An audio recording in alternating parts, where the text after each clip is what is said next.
Hello guys, welcome to another exciting day. Welcome to my channel. Welcome to YJ Digital World. I remain your host Agu Joseph. So in today's tutorial video, I'll be guiding you through on how to actually achieve a good looking food flyer for a food brand. Okay, so in doing this, I'll be making use of Photoshop 2023 in carrying out this project. Please if you are new to the channel, do well to hit the subscribe button, smash the subscribe button, turn on the post notification bell to get notification whenever I upload new content on my channel. And if you're a returning subscriber, thank you for always watching. Please don't forget to give this video a like. So in order to carry out this project, we have to create a Canva workspace for this project. So I'll slide over here to where I have the new file precisely. So I'll be making use of the 4x4. So we'll be using the units of inches measurement, 4x4 inches of height and width. Our resolution remains on 150 for this. This content will be used on social media platforms, so the color mode for this will be set on RGB. We'll leave other settings the way they are. Hit on the create. Okay, so here we have the Canva workspace for this project, and the first phase in carrying out this project has to do with creating of our background. Okay, so I'll slide over here to my adjustment all the way to the gradient field. On the gradient field here, click on the gradient. I've already created the preset of a gradient I'll be using for this project. Okay, over here I have this color I'll be using.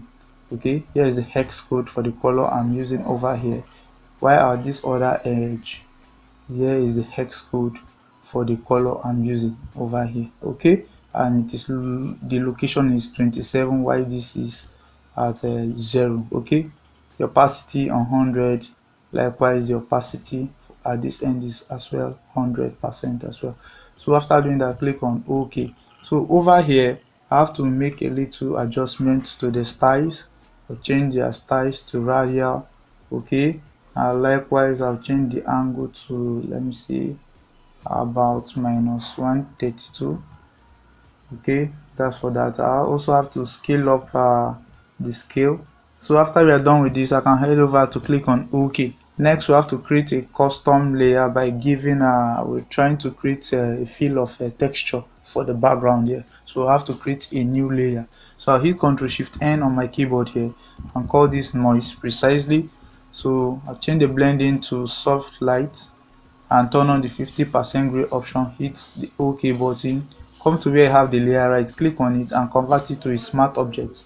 Okay, so I'll slide over to my filter here, noise, add noise, and I'll set my noise to about I don't need it to be too heavy on the project. I think this is good enough, so I'll click on OK for this. That's for the noise. So we'll move to the next step of this background face, which has to do with placing my ribbon. Okay, I created this stroke using my pen tool earlier, so I'll drag in this over here and position it to, so I'll position it here as well. Make a duplicate of this. Ctrl J on the keyboard enables you to make duplicate, so you can choose to position this way. Hit Ctrl J as well one more time and position this other way as well. Okay, Ctrl J as well to make another duplicate and drag this over somewhere like this. Hit Ctrl T, rotate the angle so something of this nature and place it around here like this.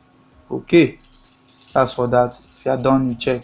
Okay, so after doing this, I have to select the 4 layers where I have the stroke, and I have to change the blending mode to divide. Okay, after doing that, I'll hit Ctrl G to group this. Okay, so after grouping it, I'll come to where I have the first stroke, click on it, slide over to the filters all the way to blur, all the way to motion blur precisely. So I will have to set my angle to about, let me see, minus 20 is okay. Then I will adjust the distance to about let me see, 24 for this. So I'll take this is okay for this. So after doing that, I hold Alt on my keyboard slide my mouse pointer to where I have this icon on my layer. You can see this. Okay, where I have the filter. Hold Alt left click to drag the effect and apply it to other layers as well. Okay, that is for this. Okay, that is for the strokes. Okay, so after we are done with the stroke, we'll move to the next phase of the grouping the layers together and call this background. So I'll click on the first layer where I have the group, hold shift, click on the last layer, Ctrl G, and I'll call this BG, which stands for my background. Okay, after doing that, we'll slide to the next phase of placing in the pixel image we'll be using for this project. So I'll drag it and place it around here. Think this is okay this way. So after placing the image, we have to work on this image by making little adjustments to this image. So the first thing we have to do here, we have to work on the saturation of this image. We slide over here to the hues and saturation, click on clip marks so that the effect will be only on the pixel image precisely. So after clicking on the clip marks on the master layer here, I have to add a little feel of saturation. While slide over to the colors on the greens here, we have to boost up the saturation for the green. Okay, you can see how it looks. This is before and this is after. Okay, so after we are done with this, we'll slide over to the adjustment and select the selective colors. Click on the clip marks as well. After clicking on the clip marks, we have to select the reds here over here. Okay, on the cyan precisely.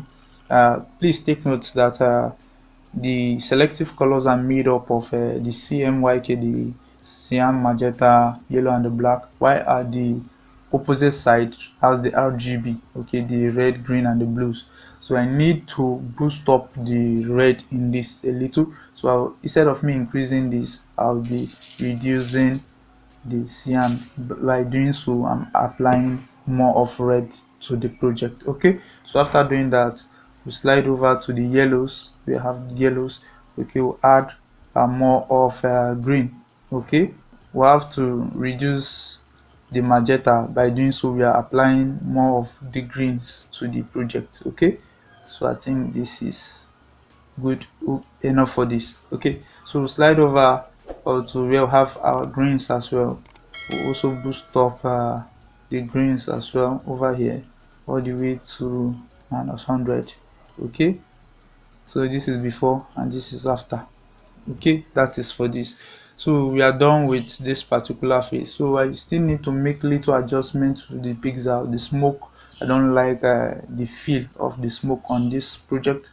So I hold Control, slide my mouse pointer to where I have the pixel on my layers. Hold Control, left click. I've made a selection of the pixel. So all I have to do now is to hit Ctrl Shift I to invert my marks. Okay, after inverting the marks, make sure you select your pixel layer. Okay, slide over to your filter here all the way to blur, Gaussian blur, and we have to soften the blur a little. So let me say about 1.9. I don't need it to be too strong. Okay, so this is before and this is after. Okay, I'm trying to soften the smoke effect on this. Okay, so after doing that, come to where I have my resource. I have to drag in this image to my project here, scale it up. Okay, check and convert this to screen. Change the blending mode to screen. Add the marks, pick your brush. Okay, turn on your brush, right click and make sure you're working with the soft round brush, please. Okay, you can control the strength of your flows of your brush using the flows. Okay, control this by setting it on 11.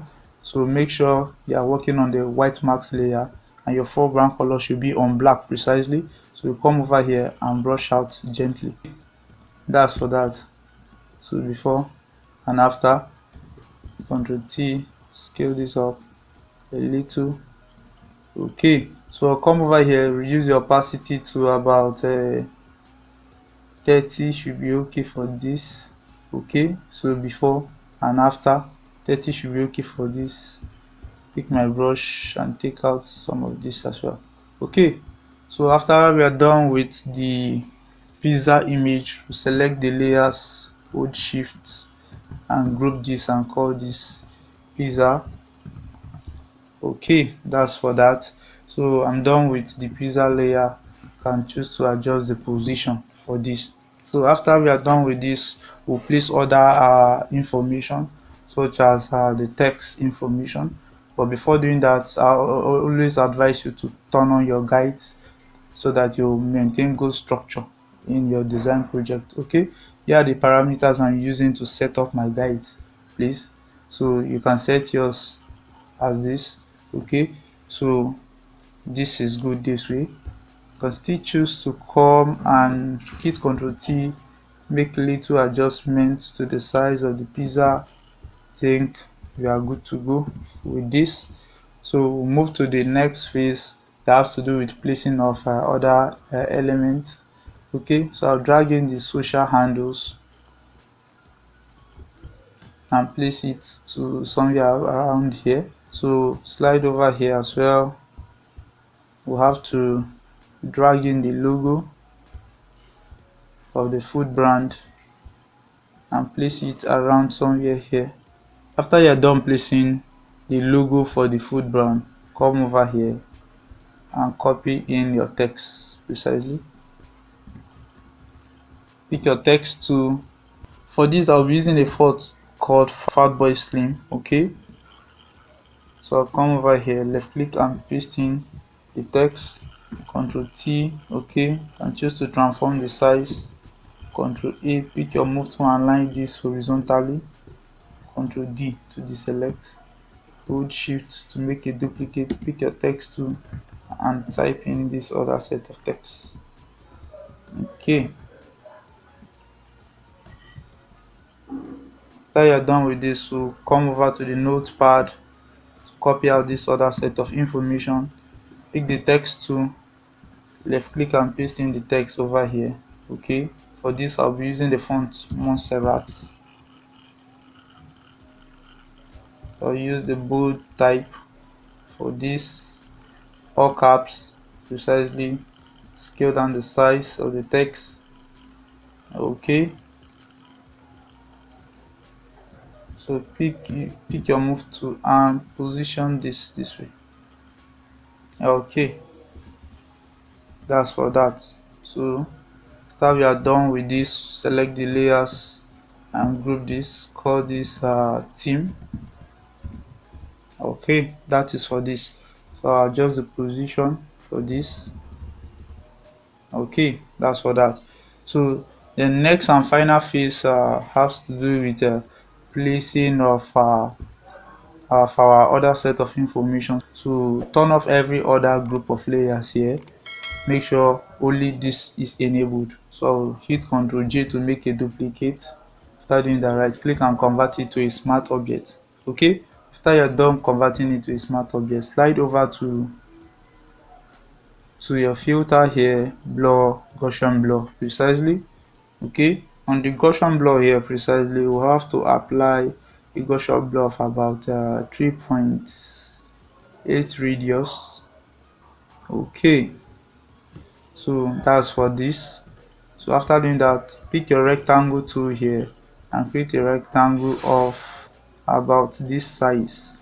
Okay, so you turn off stroke and enable fill of white. Okay, you can select this and align it horizontally. Okay, add a little fill of curve to this. Okay, after you are done with that, you can take this down, make it overlap with your guide precisely. So after you are done placing it at the edge of the guide, you can take the rectangle below this way. Okay, and make sure you clip marks this layer, clip marks this layer to this. Right click and click on the clip marks. You are clip marking the layer to this layer. Okay, so after doing that, you double click on this, the layer styles comes up. Okay, that is on the rectangle layer. So on the rectangle layer, we'll be working on the strokes. Okay, first, that is the first thing we will be working on, and I have already created a preset for this. Okay, and here are the preset I'm using for this. here I set this on gradient. So on my gradient here, I'm using a white fill here precisely, okay, and the opacity for this is 55, while on this other edge I'm using a lighter value from the background precisely. So here is the hex code. I click on OK. So the background opacity for this, the opacity for this color is 40% precisely. So I click on OK for this. So you leave other settings the way they are. Slide over to where you have your gradient overlay, okay, which is the next on the agenda.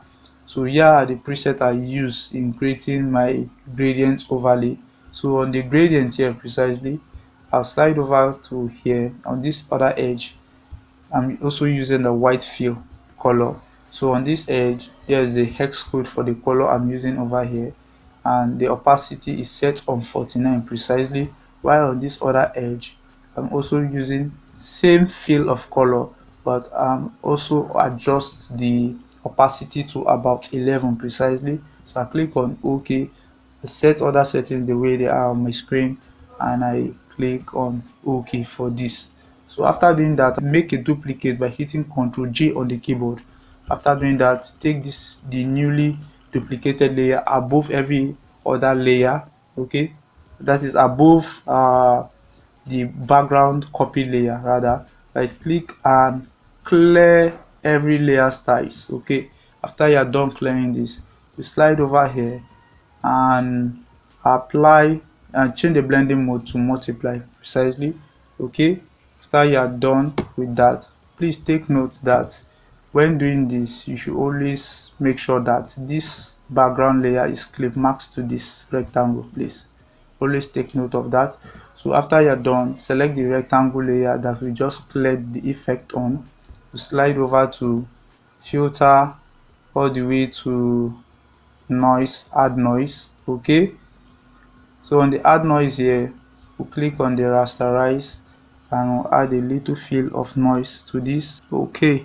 So we can set the pixels to about something of this nature. Is good enough for this. So you just work on it and see how it looks on your project, okay. So you just work and see how it looks on your project. You click on OK. So after you're done with that, all you have to do now is to enable every other layers. Ctrl H. This is how it's looking now on the project, okay. So enable the guides, come to where you have your resources and drag in this into your Photoshop, okay. Start doing that, you drag this over here, check, okay. Make a quick selection, holding Ctrl, left click on the rectangle layer, okay. We need to align this horizontally and vertically. Ctrl D to deselect, okay. So after doing that, select the two rectangle layers, click on the first one, click on the second rectangle layer, Ctrl T, hold Shift and Alt, and you can choose to resize it this way, okay. That is for that. Ctrl H to hide, okay. You can still choose to come to where I have this image, that is the QR, and still scale this up this way. Come to where I have the rectangle and make little adjustments to the width of the rectangle, okay. This is how it's now looking on the project. So after we are done with that, come to the notepad, copy out this, okay. Turn on your guides, pick your text tool, left click and paste in your text. After you are done, Ctrl T and position this text around somewhere like this. Scale this down. I think this is okay this way. Check, adjust the position, okay. That's for that, okay. So you can choose to scale this down better, okay. That's for that. You can still choose to add more line space to this and position this way, okay. That's for this. So after you are done with that, The last but not the least has to do with making little adjustments to this. Okay, so I'll come over here where I have this set of texts. Okay, select them, come to my character panel and sample a color from here. Okay, you need to change the fill color for this. Likewise for this, I'll double click on this. On the color valley, change the color to this as well. Check, check. Okay, I think this is actually looking nice. So after applying the color, still need to adjust the size of this a little. Likewise this. So I'll come to where I have this, select the layers. Okay, likewise start of the QR code and this, select the layers, hit Ctrl T, scale this down better this way. Okay, so you can choose to position it this way. So ladies and gentlemen, we have come to the end of today's tutorial.